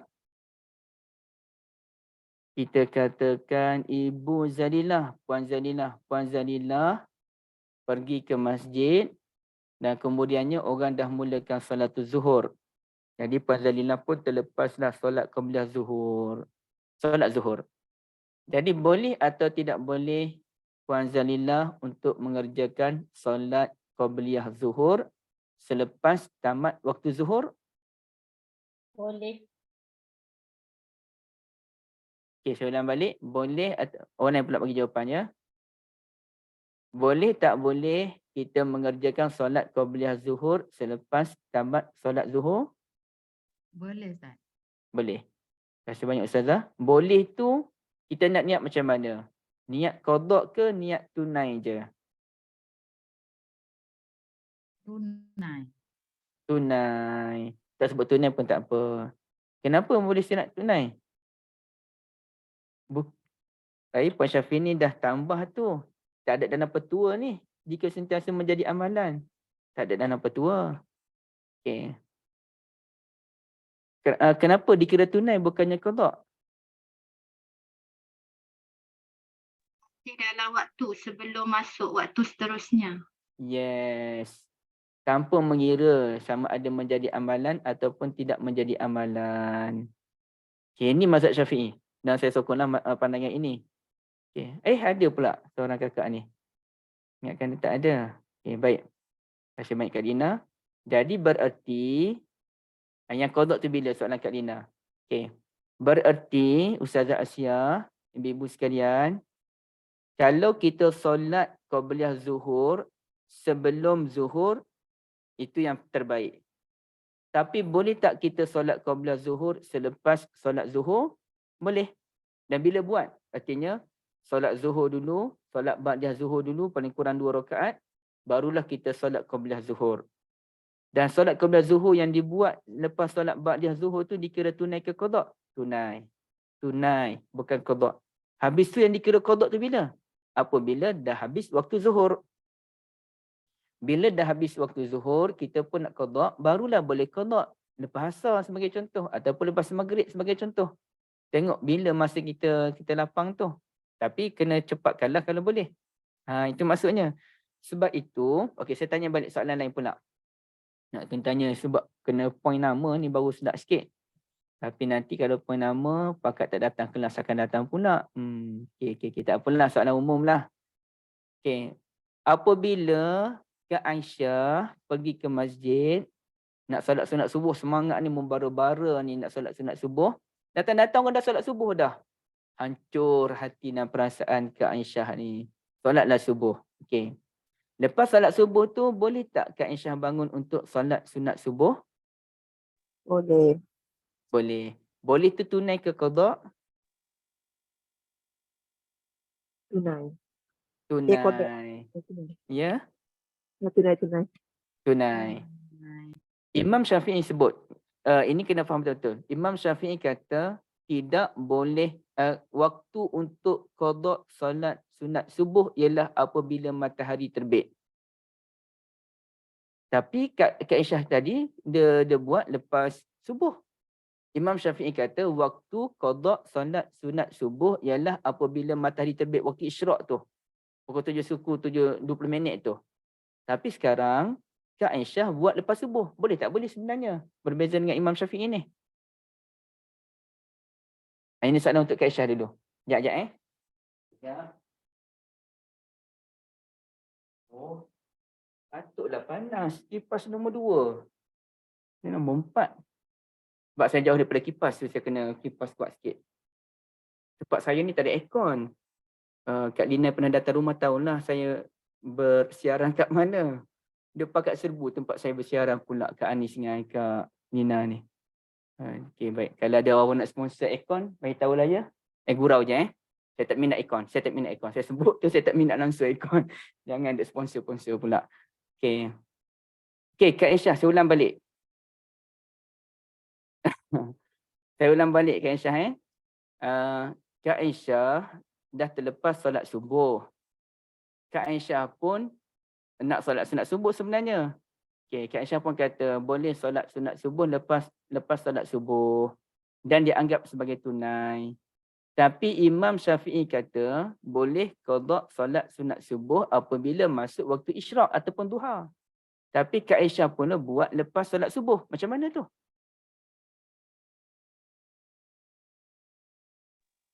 Tapi masih dalam waktu subuh kan Ustaz? Belum habis lagi. Dah kira tunai lah tu. Bukan qada. Belum habis waktu subuh lagi. Dikira tunai Kak Ana. Marah Kak Ana ni. Askar betul dia. Okey. Maksud Kak Ana belum habis subuh lagi tu tunai lah maksudnya. Kak Ana. Okey. Ya, Tapi kita dilarang solat selepas fardu subuh Ustaz. Bonda pula menyerabutkan kepala kita ni kan. Terima kasih Bonda. Okey, soalan saya dulu. Imam Syafi'i kata boleh qada solat sunat subuh pada waktu duha. Tapi Kak Aisyah tadi solat sunat subuh lepas solat subuh. Okey. Jadi lepas solat subuh masih tunai. Okey. Kemudiannya Ustazah? Tapi bila dah masuk isyraq, dia dah jadi qada. Okey, jazakumullahu khaira. Ustazah faham soalan saya kan. Sebenarnya saya tahu 2-3 orang dah faham soalan, dah jawab. Cuma saya perlukan jawapan yang jelas macam Ustazah Asia. Iaitu apabila Imam Syafi'i kata boleh qada solat sunat subuh lepas duha, bila masuk duha.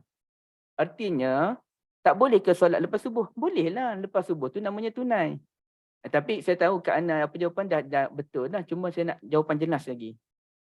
Kak Aisyah buat solat sunat subuh, lepas solat subuh tu namanya tunai. Imam Syafi'i bagi solat pada masa tu. Cuma yang qada tu, bilakah qadanya bermula? Qadanya bermula pada waktu duha. Jadi Bonda Azhar, yang Nabi tak bagi tu solat sunat yang lain, yang tak ada sebab apa-apa ni. Tiba-tiba saja nak solat sunat memanjang lepas subuh, tu tak boleh lah. Okey. Saya nak kembali pada soalan Kak Dina, qada bila habis waktu zuhur. Kalau dah menjadi amalan buat qabliyah tu kan? Ya. Qada solat hanya dibenarkan bagi orang yang menjadikan yang biasa dengan amalan tersebut. Bagi orang tak biasa, lepas solat asar tu dia pun tengok orang solat sunat. Dia pun tanya, kenapa ni Ibu Rosnah solat sunat ni? Dia tanya Ibu Rosnah lah. Nah, kenapa nak solat sunat ni? Solat apa? Tak, saya terlepas solat ba'da zuhur tadi, jadi saya pun qada lah lepas asar. Oh, saya pun tak buat solat ba'da zuhur tadi, saya nak qada jugalah. Tak boleh, itu menggatal namanya. Yang boleh tu bagi orang yang lazim je. Yang kita ni, kita tak pernah buat, tiba-tiba je nak menggatal, nak join sekali solat. Tak boleh, tak boleh. Tapi bagi orang yang biasa melazimi, boleh. Tapi janganlah qada je memanjang. Qada memanjang tu hanya dibenarkan untuk Nabi Muhammad SAW. Untuk kita tak boleh. Hari ni qada, esok qada, lusa qada. Sebulan tu qada je memanjang. Tak boleh. Itu mengada-ngada. Itu dah melampau. Qada ni dia boleh ambil dalam beberapa kali sahaja. Artinya dalam sebulan tu sekali, 2 kali terlepas, okeylah. Ni setiap hari terlepas. Tak boleh sebenarnya. Wallahu a'lam. Okey. Ada soalan lagi? Dah jelas ya? Puan Liana tanya dekat FB. Kalau dalam kes ada temu janji hospital pukul 2, habis ambil anak sekolah pukul 1.30, boleh gunakan prinsip yang sama ke Ustaz? Maknanya solat qabla zuhur lepas ba'da zuhur tu. Boleh Ustaz? Boleh. Boleh. Okey, sekarang ni dia kata dia pun tak melazimi. Ambil anak 1.30, tak sempat dia melazimi solat qabla zuhur. Okey, jadi begini. Kalau kita memang solat di rumah, kita solatlah qabliyah sebelum zuhur. Okey. Tapi kalau kita memang pergi ambil anak, kemudian kita pun pergi ke masjid dah mula solat zuhur, maka kita pun solat zuhur dengan imam, habis solat tu kita pun ba'diyah, habis tu kita pun buat qabliyah. Boleh? Okey. Tapi kalau kita memang macam ni lah, kita habis ambil anak tu, kita pun balik ke rumah, ya Allah aku tak larat dah ni, solat zuhur terus je. Habis solat zuhur tu terdandan je larat. Kita pun solat ba'da zuhur. Habis solat ba'da zuhur, kita pun nak solat qabla zuhur. Boleh, tak ada masalah. Yang tak bolehnya, kalau kita qada memanjang. Tapi solat qabla zuhur, dibuat lepas zuhur, itu tidak dipanggil qada. Itu tetap dipanggil tunai. Bila dipanggil tunai, tak ada masalah walaupun kita tidak melaziminya. Puan Zara, kalau kita terlupa atau terkalut solat fardu subuh dulu, lepas tu boleh tak kita solat sunat subuh? Boleh. Bangun-bangun kalut-kalut, solat subuh terus. Lepas solat subuh, tepuk dahi. Allah, tak solat sunat subuh lagi. Boleh, tak ada masalah. Cuma kita katakan yang terbaik solat sunat subuh sebelum subuh. Kerana solat sunat subuh antara tujuannya sebagai persediaan untuk solat subuh. Tapi persediaan tu kita tunda ke belakang. Macam anak Kalizan sambung belajar ni, sambung belajar kat Korea. Habis belajar kat Korea, kemudiannya baru balik untuk buat persediaan pergi Korea. Tak boleh lah. Kita kena buat persediaan dulu. Tapi ceritanya boleh tak boleh? Boleh. Tak ada masalah. Okay. Kalau dah terlepas waktu, boleh qada dalam waktu duha bukan selepas solat subuh? Kalau dah terlepas waktu, boleh qada dalam waktu duha bukan selepas solat subuh. Apa? Yang kedua tu saya tak faham lah Puan Zara.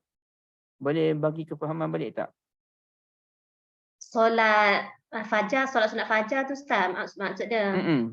Maknanya dia tak solat dalam waktu setempoh waktu subuh tu, qada, bukan qada lah, tunai lah waktu subuh. Jadi dia buat dalam waktu duha, jadi qada lah. Kalau buat waktu duha jadi qada lah. Jadi qada. Cuma saya tak faham yang hujung tu. Bukan selepas solat subuh tu saya tak berapa faham. Kalau sepatutnya kita solat sunat subuh tu sebelum subuh ataupun selepas subuh dalam waktu subuh. Bila dah terlepas waktu subuh, maka dia jadi qada. Okey. Kita katakanlah, oh Kak Emilia. Kak Emilia ni memang peminat solat sunat subuh. Okey, sebagai peminat solat sunat subuh, tak pernah tinggal solat sunat subuh, satu hari tertinggal. Dan tertinggal tu memang terlupa terus. Nak qada pada waktu duha pun lupa terus dah. Tak qada pada waktu duha hari tu. Sampailah zuhur. Aduh, dah lepas dah. Sedihlah Kak Emilia ni. 3 tahun kemudian, Kak Emilia pun bertemulah dengan jemaah Ahsanul Amalah. Khususnya bertemulah dengan Zulkhairi. Jadi pun ceritalah tentang solat sunat subuh ni boleh qada. Okey. Tiba-tiba je Kak Emilia pun, bestnya solat sunat subuh ni, pahalanya besar ke apa benda tu. Dah 3 tahun berlalu ni. Boleh atau tidak boleh Kak Emilia nak qada balik solat sunat subuh yang tertinggal 3 tahun yang lepas? Saya dah cerita benda ni, jadi soalan ni soalan dah bocor jawapan dia. Cuma nak tanya balik, ingat ke tak ingat ni ibu sekalian ni? Boleh lah Ustaz, sebab apa Dr. Amelia tu dah melazimi solat sunat tu. Jadi dia boleh qada.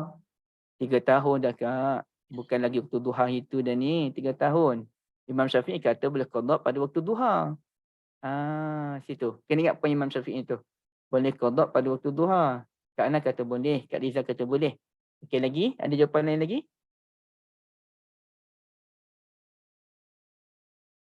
Macam mana Puan Syafini? Boleh ke tak boleh? Dah 3 tahun berlalu ni. Kak Emilia sendiri macam mana? Boleh tak boleh? Lama sangat tu dah 3 tahun kan. Memang lama 3 tahun dah. Tu pun muja saya tak kata 20 tahun.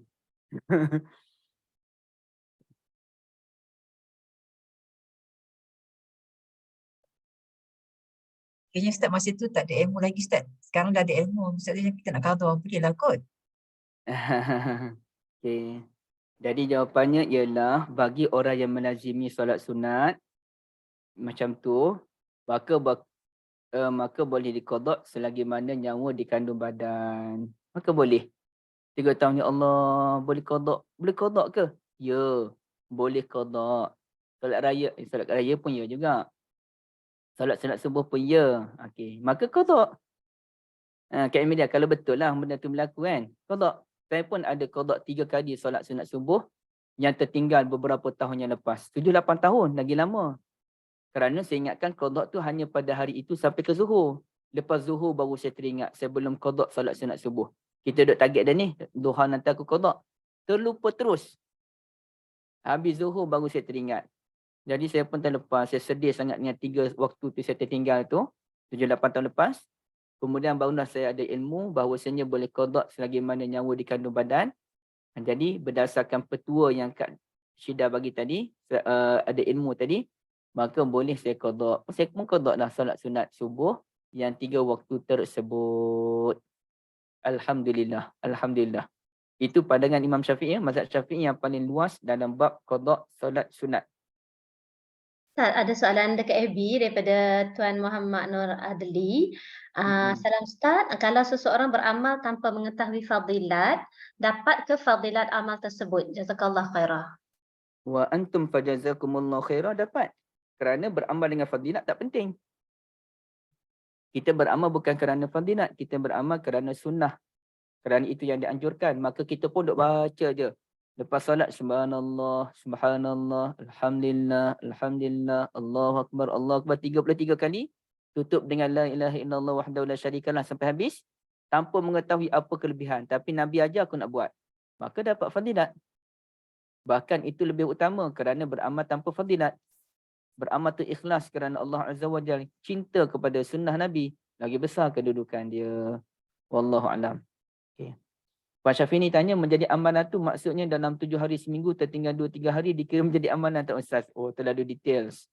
Sebenarnya tak perlulah kita nak detail sangat. Yang penting memang dia beramal dengan benda tu. Okey, jadi kalau sehari 2 hari tertinggal tu, insya-Allah boleh dianggap sebagai amalan lagi. Okey.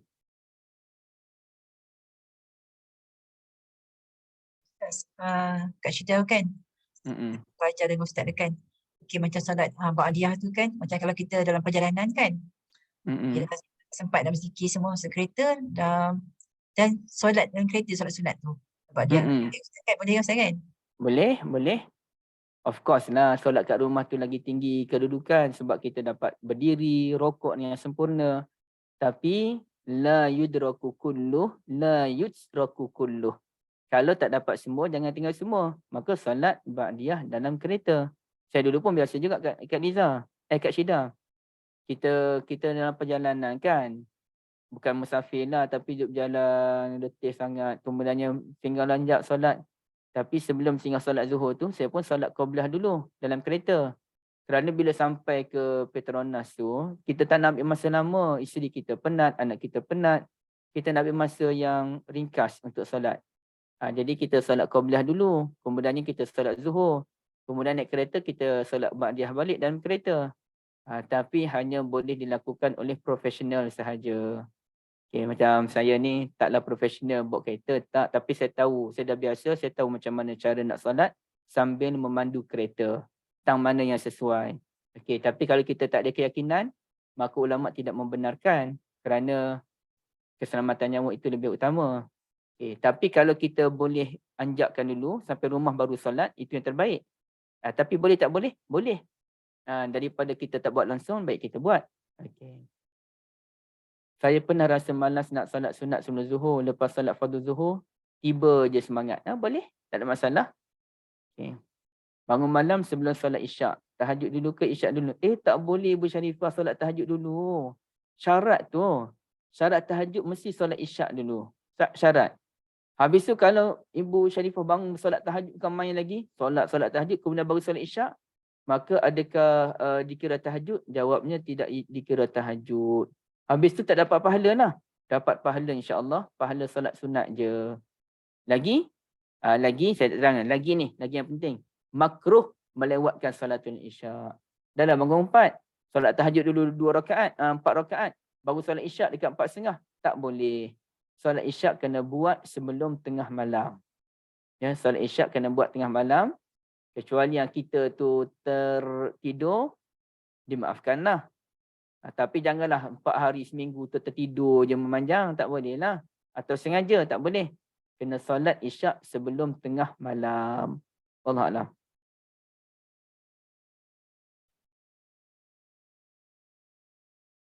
Okay. Solat tarawih pun mesti syaratnya selepas salatul Isyak. Tak boleh sebelum solat Isyak. Witir pun mesti selepas salatul Isyak. Tahajud pun mesti lepas salatul Isyak. Okey. Wallahualam. Okey, ada soalan yang terakhir? Dah 10.30 hari kita ni. FB dah tak ada soalan Ustaz. Ada jemaah nak tanya soalan lagi ke? Satu soalan lagi Ustaz. Ustaz, jika terlepas tahajud tak sempat, bila waktu terbaik kita mengqada tahajud yang terlepas tu? Masih banyak benda pada waktu duha. Pada waktu duha qada balik. Terpulanlah pada benda nak qada berapa. Tapi biasanya orang kata kalau kita biasa 4 rakaat, buatlah 4 rakaat.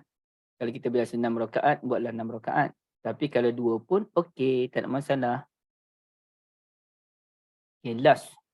Boleh witir dulu kan lepas Isyak. Tidur baru tahajud boleh, tak ada masalah. Tapi sebaik-baiknya jangan tinggal solat ba'dah Isyak. Okay, itu yang penting. Saya untuk anak-anak saya tak pasalah untuk solat sunat. Tapi solat sunat witir, solat sunat subuh, yang tu mereka kena buat. Itu saya tanya. Dan kalau mereka tak buat, contohnya anak saya yang 9 tahun tu dia pergi program di sekolah. Tidur di sekolah. Esok saya cek. Semalam solat witir tak? Tak. Kenapa tak solat witir? Sedangkan selama ni dia tak tinggal solat witir walaupun dalam musafir. Penat macam mana pun akan bangun solat witir. Sunat subuh buat tak? Sunat subuh pun tak buat.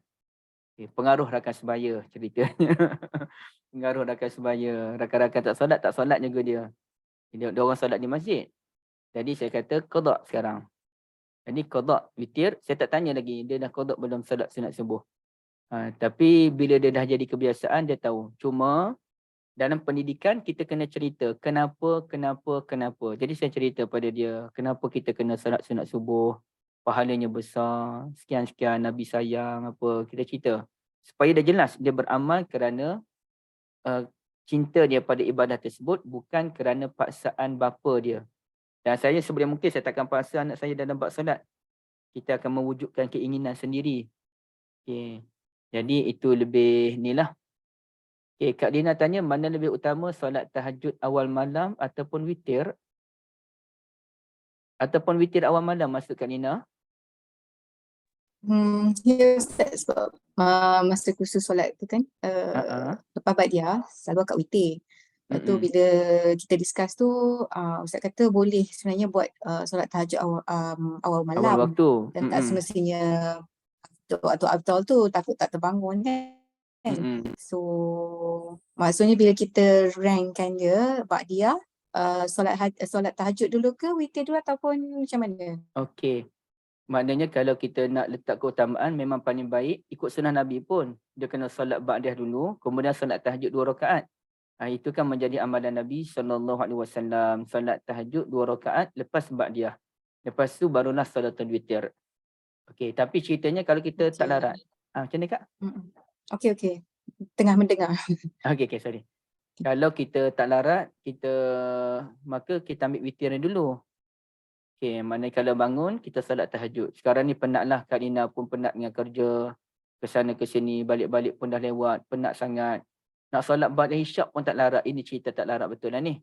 Maka paling baik lepas solatul isyak, terus solatul witir. Okey, sebab kita tak larat dah ni. Tiba-tiba je dengan izin Allah, Kak Nina terbangun awal. Bangun pukul 5 tu cergas. Tak mengantuk dah. Ataupun bangun pukul 4 lebih lagi. Dah tak mengantuk dah. Maka mulakan dengan solat ba'diyah isyak, barulah solat tahajud. Witir tidak perlu diulang. Allahuakbar. Maksudnya masa bangun tu lah Ustaz walaupun yalah sebab masih belum waktu isyak masih belum habis. So masih boleh lah kan. Boleh. Terima kasih banyak Ustaz. Sama. Kak Syeda witir jadi genap jika qada pada waktu siang hari, itu salah satu pendapat ulama. Kalau kita solatul witir 3 rakaat, maka bila kita nak qada pada waktu duha, jadi 4 rakaat. Sebagian ulama pula kata tak, witir jugalah. Kalau 1 rakaat lah, kalau 3 rakaat lah. Sebab dia ada hadis Nabi, yang mana Nabi SAW qada solat tahajud yang ditinggalkan sebanyak 12 rakaat. Artinya Nabi genapkan witir tersebut. Semacamnya begitu. Tapi dia adalah pandangan ulama dalam menilai hadis tersebut. Okay. Ini ada dalam kursus solat hari itu, tahajud tu syarat tidur kata tidak. Saya berpegang dengan pendapat tidak disyaratkan tidur. Maka boleh solat tahajud pada awal malam. Wallahualam. Tapi itulah, kalau kita kata solat tahajud awal malam, orang kata tak aci lah boleh solat tahajud awal malam. Apa pula tak acinya? Satu, rahmat Allah Ta'ala tu luas. Allah Ta'ala nak kempen kita solat sunat. Bukan sekadar lepas awal malam, solat sunat dalam kenderaan pun boleh. Okey, satu. Yang kedua, aci tak aci ni cubalah buat. Cubalah buat. Ini bukan kata pada bonda ni, bukan. Ini cerita pada orang yang mengata tak aci tu. Kalau saudara kata tak aci lah boleh solat tahajud awal malam, cubalah saudara buat. Lepas solat isyak, solat ba'diyah, solat tahajud. Larat tak larat? Berapa ramai orang tak buat? Letih ibu-ibu sekalian. Lepas solat isyak, nak solat ba'diyah, nak solat tahajud, letih. Di masjid pun berjuang habis-habisan nak solat. Di rumah, taklah. Saya kalau kadang-kadang tu adalah dalam sebulan tu sekali, 2 kali saya solat di rumah malam. Yalah, kita pun bukan manusia mukmin yang sejati yang setiap masa di masjid. Itu saya akui lah. Tapi dalam sebulan tu adalah sekali 2 kali saya akan solat isyak di rumah. Okey, baik. Bila saya solat di rumah, lepas solat isyak, solat ba'diyah boleh lagi. Nak masuk solat tahajud tu, dah mula berperang dan letihnya aku, ya Allah. Dan je letih. Walaupun tadi melompat bukan main lagi, tapi dan je letih. Jadi sebenarnya solat tahajud awal malam pun berat. Memang berat. Buktinya kalau di masjid tu berapa ramai je yang solat. Ini bukan mengata orang ni. Saya nak cerita memang payah nak buat benda tu. Dan logik pun kalau orang tak buat. Okay, apa lagi lah kalau solat tahajud di pertengahan malam ataupun di hujung malam, lagi-lagi berat dan lagi tinggi pahalanya. Okay, wallah alam.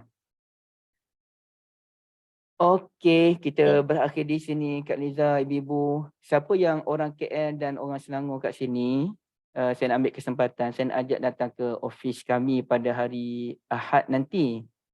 Sebenarnya kita, ini cerita jujur lah, sebenarnya kita sekadar nak ajak untuk makan-makan, minum-minum. Jadi siapa yang nak join, boleh isi borang yang Kak Liza berikan. Mungkin Kak Liza boleh repost balik dan boleh kita bertemu mata. Malam baru saya sembang dengan Kak Syida ya. Pasal Kak Syida. Dulu-dulu kita buat kelas di rumah Kak Rawang. Ustaz Yusof di rumah Kak Syida. Saya di rumah Kak Ain. Jadi kita ni rindu dengan Kak Ana. Saya ingat lagi semua-semua tu mukanya. Kak Siti-nya apa tu. Jadi dah lama tak berjumpa. Jadi kalau dapat kita jumpa. Bukan saja dalam grup JAA lah. Yang Kak Syida, kalau yang kawan-kawan lama tu. Ya, kalau ada kelapangan masa, jom kita jumpa, makan-makan, minum-minum, tapi tak ada apa-apa lah, ceramah apa semua tak ada. InsyaAllah Ustaz Zahirudin pun join sekali. Adalah 2-3 orang asatizah yang akan join sekali, hanya untuk beramah mesra sahaja. Bonda Azah tak payah nak datang-datang jauh sana tu, habis duit je nak datang. Okey, wallahualam, terima kasih banyak. InsyaAllah Bonda akan di KL tengah bulan Oktober, Ustaz. Tengah bulan Oktober. Nak buat eye treatment kat Iconic dengan Profesor Muhaya. Nanti kalau nak datang, InsyaAllah boleh jumpa lah. InsyaAllah boleh datang rumah. InsyaAllah. InsyaAllah. Okey. Okay, Alhamdulillah. Jom Lina. Baik, jazakumullah khairan untuk semua. Kita akhiri dengan tasbih kafarah. Subhanakallahumma bihamdika asyhadu an la ilaha illa anta astaghfiruka wa atubu ilaik. Wassallallahu ala nabiyyina Muhammad wa ala alihi wa sahbihi ajma'in walhamdulillahi rabbil alamin. Wassalamualaikum warahmatullahi wabarakatuh. Terima kasih semua. Terima kasih Ustaz.